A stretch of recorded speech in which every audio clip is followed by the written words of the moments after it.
Olá, começa agora mais um programa Destaques. Já pensou ganhar o auxílio de R$100 para quitar dívidas?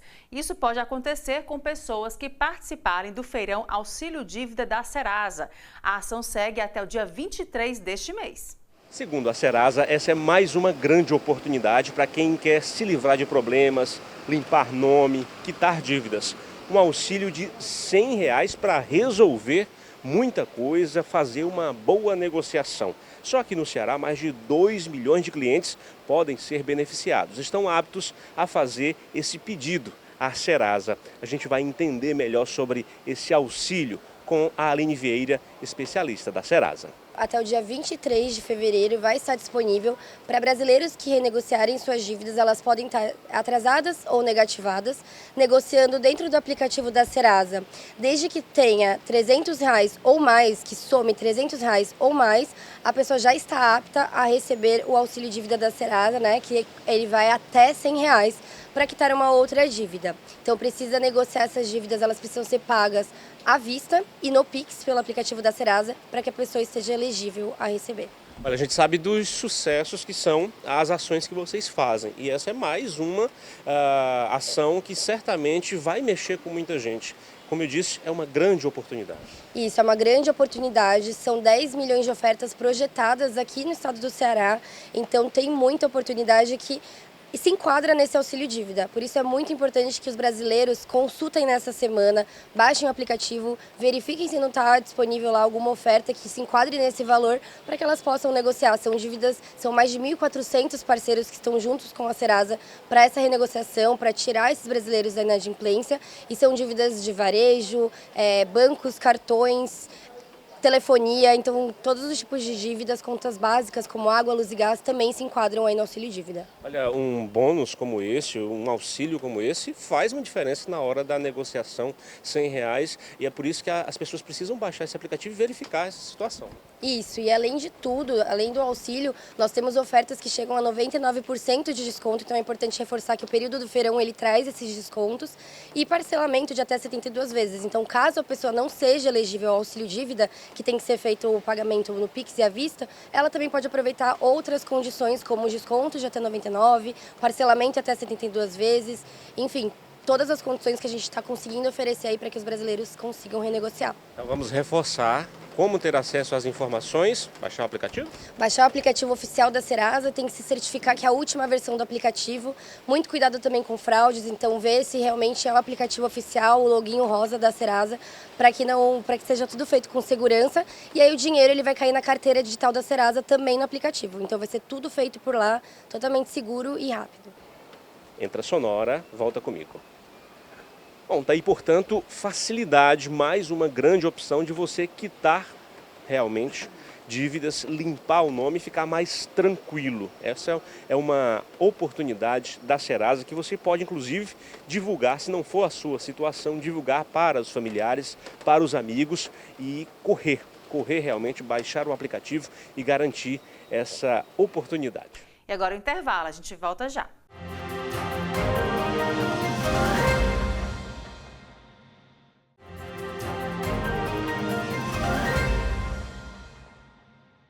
E foi inaugurada na semana passada a usina Cairós, de propriedade do grupo Darby Internacional Capital, em Capuí. O evento teve a participação do governador Eumano de Freitas. Segundo o governador do Ceará, o investimento na ordem de 750 milhões de reais vai representar um incremento de 2 bilhões e 175 milhões de reais no PIB, de acordo com o estudo da Fundação Getúlio Vargas. O chefe do executivo cearense ressaltou a importância desses investimentos para o Estado. Nós só temos efetivamente condição de ter uma nova economia no Ceará, de atrair indústria no futuro. Nós estamos fazendo como que um alicerce para que no futuro a gente possa atrair outras empresas, tendo como um dos diferenciais a produção de energia renovável no estado do Ceará. Empresas que no futuro vão fabricar outros produtos e vão ter um diferencial nesses produtos, que é o fato de que esses produtos foram feitos a partir de uma matriz energética limpa. Nós efetivamente acreditamos que o desenvolvimento do Estado há de ser uma parceria muito forte, com muito diálogo e com muita colaboração do poder público e os investidores privados. desde o pequeno ao grande. Desde a pessoa que quer colocar uma pousada, quer colocar um hotel, quer colocar um lanche numa praça, ou quer fazer um curso para o turista que vai vir de algum tipo de esporte na praia, tem que dialogar, tem que conversar para viabilizar, até o investimento grande, e é claro que os investimentos grandes eles têm um impacto importante na nossa economia. Então, dizer de que nós temos a absoluta compreensão de que esse nosso diálogo, isso não pode ser apenas discurso, isso tem que ser ação concreta, ação prática. Naturalmente, as dificuldades se apresentam e nós temos que ter duas máximas. Primeiro, o poder público não atrapalhar. E segundo, ajudar o máximo que puder para que as coisas aconteçam. O parque gerador, que tem capacidade instalada de 112,5 megawatts, contando com 25 aerogeradores, sendo todas as turbinas fabricadas em Aquiraz, no Ceará. Para além da fabricação em solo cearense, foram gerados 1.200 empregos na fase de construção e pelo menos 60 empregos permanentes serão gerados para fins de operação de manutenção e operação. Nós, por muitos anos, nós tínhamos basicamente nas nossas cidades pequenas 2 empregos. Quando é no litoral, a pesca e a prefeitura. Quando é no sertão, a agricultura e a prefeitura. E todo o nosso desafio é que a gente precisa ter na prefeitura aquilo que de fato a prefeitura precisa ter de pessoas para exercer políticas públicas. Mas não do nosso povo precisando. A gente sabe disso, quando vem uma disputa eleitoral, uma campanha, o nosso povo precisando de emprego, aí pressiona o vereador, pressiona o candidato a prefeito para poder ter um emprego na prefeitura. Dia bom é o dia que nós alcançarmos que a gente não precise disso e o nosso povo não nos pressione por isso. Que tenha investimento privado, que tenha empresas, que a nossa juventude faça escola de tempo integral, se capacite, se qualifique e tenha empregos melhores e as pessoas produzindo riqueza, e essa produção de riqueza é que gera as oportunidades para o nosso povo. Por isso, a importância de estarmos aqui em Capuí para prestigiar a inauguração do investimento privado dessa monta, porque é isso aqui que deve ser o nosso norte para desenvolver o estado do Ceará. Não é aumentar as oportunidades de emprego no estado, que às vezes não precisa. É aumentar as oportunidades de emprego com investimento privado, que a sociedade precisa e que a gente pode, assim, gerar melhores salários, melhor emprego para o nosso povo. Um projeto de lei visa estabelecer restrições ao volume sonoro em templos religiosos, especialmente no que diz respeito ao uso de instrumentos como sinos e alto-falantes. O PL está tramitando no Congresso Nacional e o repórter Denis Barbosa conversa agora com uma advogada sobre o que está em jogo nesse projeto. Esse projeto de lei está em tramitação, é lá de 2019 e é preciso muito cuidado nessa questão, nessa discussão. Por isso, nós viemos entender melhor o que está em jogo com uma especialista. A doutora Carolina Parente, advogada especializada em gestão patrimonial canônica, pode nos auxiliar. Doutora, o que está em questão? A questão da poluição sonora, mas os respeitos às tradições, há muita questão em jogo. Sim, o projeto trata da poluição sonora, e aí coloca os sinos como um dos causadores de poluição sonora para se trabalhar aí a legislação com relação ao toque dos sinos. Só que essa questão dos sinos precisa ser tratada aí com muito carinho, porque os sinos, eles remetem de antes de Cristo, fazem parte de uma tradição da cultura. Para a Igreja Católica, eles só foram entrar no espaço lá para os séculos 6 e 8, então, eles têm muito mais cultura e tradição do que pode se falar. Então, a questão da poluição sonora é algo bem mais abrangente. Hoje, se trabalhar o barulho dos sinos com relação à poluição sonora, é se mexer e aí numa caixa de abelhas. Porque para a Igreja Católica, o sino é para nós, né? Eu digo nós, porque eu trabalho com instituições religiosas, não só tradição e cultura, mas tem toda uma espiritualidade. O sino, durante séculos, foi usado tanto para avisar das festividades, missas, né? Pessoas que faleceram, mas também, na época da Idade Média, o sino era usado para, inclusive, avisar sobre invasões de povos. Hoje, né, nos tempos atuais, pouco se usa o sino, vamos dizer assim. Ainda há uso dos sinos, mas muito pouco, só em datas solenes, e hoje o que se quer é retirar totalmente. Então, há bandeiras contras e há a favor, porque hoje o que a gente tem? O IPHAN trabalha para manter as tradições, a cultura, a história. Inclusive, em 2001, houve um projeto só para trabalhar a questão dos sinos no IPHAN de Minas Gerais. E eles têm trabalhado isso, para manter essa tradição. Então, o projeto de lei tem que ser trabalhado com muito carinho, votado, né, por quem vai votar, pensando nas duas dimensões, porque, além disso, poluição sonora, se nós formos tratar da poluição sonora em si, nós vivemos com muito mais poluição sonora do que os sinos podem gerar para nós. Quem mora perto de uma estação de trem tem a cada 1 hora barulho. Quem mora perto de uma avenida tem a todo minuto barulho. Então, é algo que tem que ser ponderado, com muito carinho, priorizado as questões de respeito às culturas, às tradições, à religião também, que a nossa Constituição prevê esse respeito.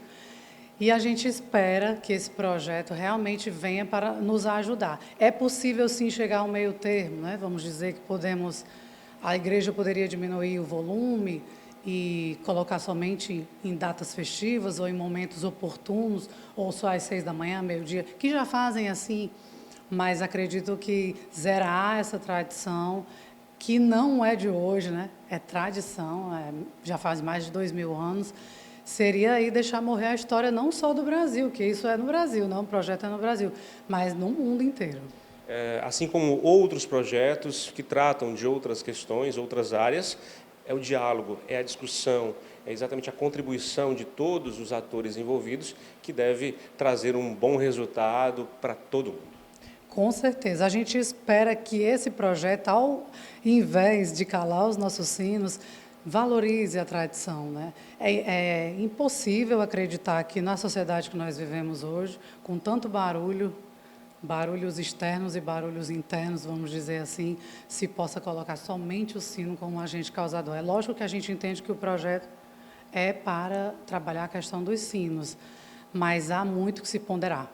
Com certeza. Doutora, e claro, nessa questão, nessa discussão, não há como deixar de lado as possibilidades, quem sabe, a utilização de tecnologia, utilizar dos melhores meios, né, para trazer um ambiente de qualidade, respeitando todo mundo. Sim, hoje já, a maioria das igrejas hoje já usam equipamentos para soar do sino.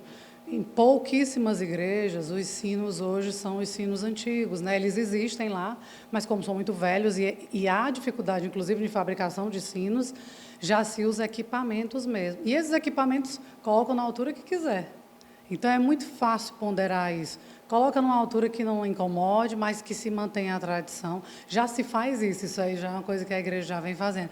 Eu acredito que há muito a se caminhar nisso, porque se a gente for trabalhar essa questão dos sinos como simplesmente uma questão só de poluição sonora, a gente reduz isso a muito pouco, porque há muito mais que trabalhar com relação à poluição sonora, você não acha? Doutora, muito obrigado pela entrevista, pelas informações. É uma questão realmente importante que deve ser discutida realmente por todos os atores para que se chegue a um bom entendimento e, claro, a contribuição de todos, de toda a sociedade é muito importante nesse projeto de lei, assim como em outros que tramitam no Congresso Nacional. Eu volto com você aí no estúdio, Elaine. E agora o intervalo, a gente volta já.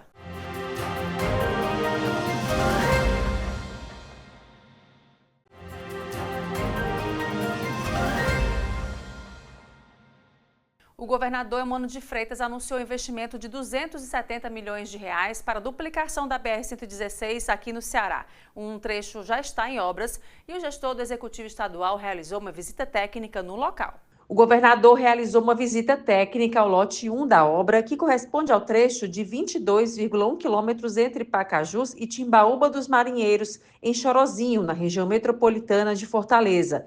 A duplicação é resultado da parceria entre o governo federal e o governo do Ceará. O investimento na obra do trecho 1 é de 270 milhões de reais, com recursos do novo Programa de Aceleração do Crescimento, novo PAC.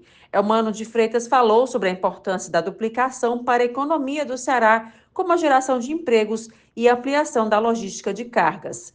Nós estamos muito felizes, estamos vendo aqui a obra efetivamente começando. Eu quero parabenizar o DENIT do Ceará, o ministro Renan, e agradecer demais ao presidente Lula por ter aceito a nossa sugestão no PAC de ter como uma das prioridades a duplicação da BR-116. Aqui nós estamos falando de primeiro trecho, que são 22 quilômetros, muito importante para a nossa saída de Fortaleza. E dessa maneira aqui é um investimento de 270 milhões de reais nesse primeiro trecho. Aqui vai gerar empregos, no pico da obra vai ter mais de 300 empregos. Portanto, é geração de emprego, melhoria do trânsito da nossa chegada à nossa capital, de toda a região metropolitana, trânsito de pessoas, trânsito de mercadorias, portanto é mais desenvolvimento para o estado do Ceará, melhorando a logística das nossas cidades, melhorando a logística da nossa economia e sabendo que nós já estamos em negociação com o governo federal para também começarmos daqui a pouco, temos depois uma licitação para a duplicação da BR-222. Então nós vamos assim dessa maneira e trabalhando cada vez mais para melhorar a condição das nossas estradas, seja da ICE, seja da BR. Isso é uma parceria muito forte nossa com os prefeitos da região, com o governo do presidente Lula, porque é de mãos dadas que a gente anda para frente. Com início neste mês, esta fase da duplicação da BR-116 está prevista para ir de Pacajus a Boqueirão do Cesário, em Beberibe, dividida em 3 lotes de obras. As próximas etapas são as que compreendem Tibaúba dos Marinheiros, em Chorozinho, a Cristais, em Cascavel, e Cristais, em Cascavel, a Boqueirão do Cesário, em Beberibe. O prazo que a empresa está nos dando é de que até o final desse ano consegue fazer 45% desse trecho. Lembrando de que aqui vai ser colocado uma base de concreto, acima do que já temos, e a nova também terá, o que, portanto, vai ainda melhorar ainda mais a BR-116, garantindo maior durabilidade. Mas a previsão desse primeiro momento, desse ano, é realizar 45% desse trecho de 22 quilômetros. Janeiro de 2025 foi um dos meses mais quentes dos últimos anos. Isso é reflexo da mudança climática que afeta nesse momento o mundo inteiro e também aqui no estado do Ceará não é diferente. Entre os profissionais essenciais para minimizar os efeitos dessa nova realidade estão os arquitetos urbanistas.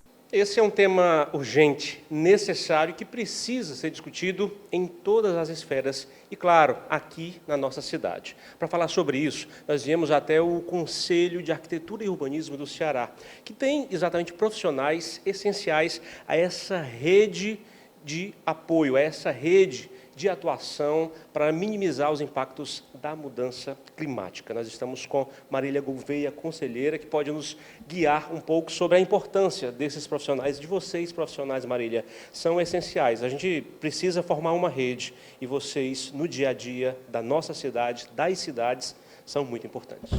Exatamente. O arquiteto e o urbanista, eles exercem um papel fundamental, já que eles trabalham com a cidade, eles planejam a cidade. E a gente pode trazer soluções sustentáveis para as nossas cidades.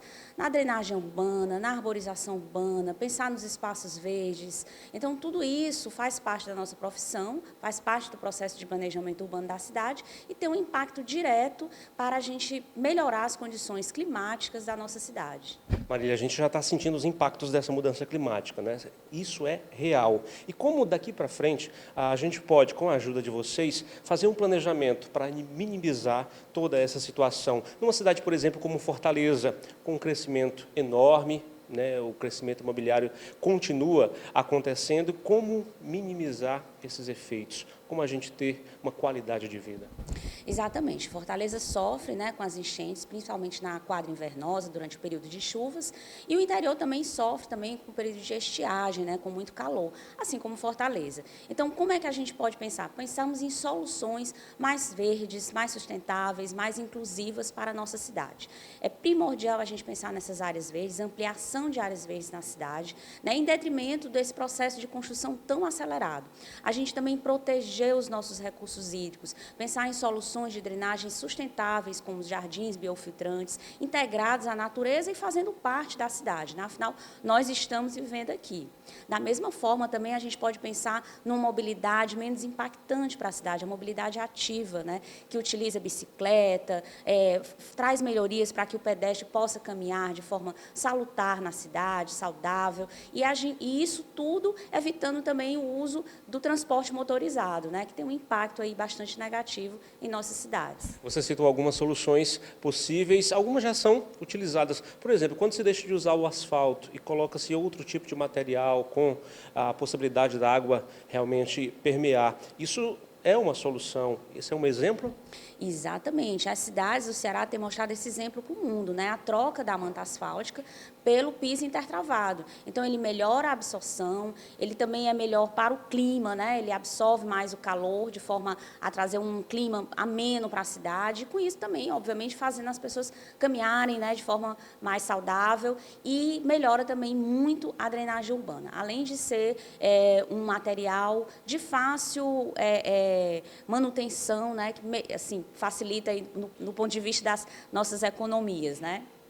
Você nos dá, então, essa certeza de que é possível ter um desenvolvimento com essa situação, com essa nova realidade, né? Minimizando esses impactos de algo que já nos é muito caro, que é exatamente essa qualidade de vida, essa mudança climática. Exatamente. Na verdade, acreditamos que esse é o movimento possível, é o desenvolvimento possível. A gente integrar a natureza, né, as soluções, e para isso ter o arquiteto urbanista, né, em todo esse processo, que ele vai aliar, né, um processo de desenvolvimento da cidade, desenvolvimento econômico, mas também trazer soluções que a natureza própria pode nos dar, né, reflorestando, arborizando a cidade, aumentando, ampliando as suas áreas verdes, pensando em drenagem sustentável, como em áreas da cidade que são suscetíveis a alagamentos, a enchente, pensando também na área de esgotamento sanitário de forma mais sustentável, como a gente tem os jardins biofiltrantes, telhados verdes, né, arquitetura bioclimática, ou seja, há uma série de soluções que o arquiteto, juntamente com outros profissionais, podem aplicar na cidade, né, podem pensar a cidade, planejar a cidade a partir daí e, assim, impactar positivamente, né, os efeitos que a gente vem sofrendo. E pelo que a gente acompanha, vocês do Conselho estão sempre à mesa, discutindo e propondo para o poder público, inclusive, essas soluções e essas boas saídas. Exatamente. Nós estamos num momento, né, onde a gente tem que unir forças, né, e pensar isso. O Conselho de Arquitetura e Urbanismo tem pensado, inclusive agido, e tem pensado muito nesse momento de planejamento, onde está sendo discutido o plano diretor da cidade, como é que a gente pode pensar nessas soluções, agregar esse planejamento, né, e trazer melhores soluções para a cidade de Fortaleza. Marília Gouveia, você, muito obrigado pela entrevista, pelas dicas. Temática que não se esgota, tema realmente importante, necessário e urgente para todos nós. Eu volto com você aí no estúdio. E o Destaques fica por aqui. Obrigada pela sua companhia e até o próximo programa.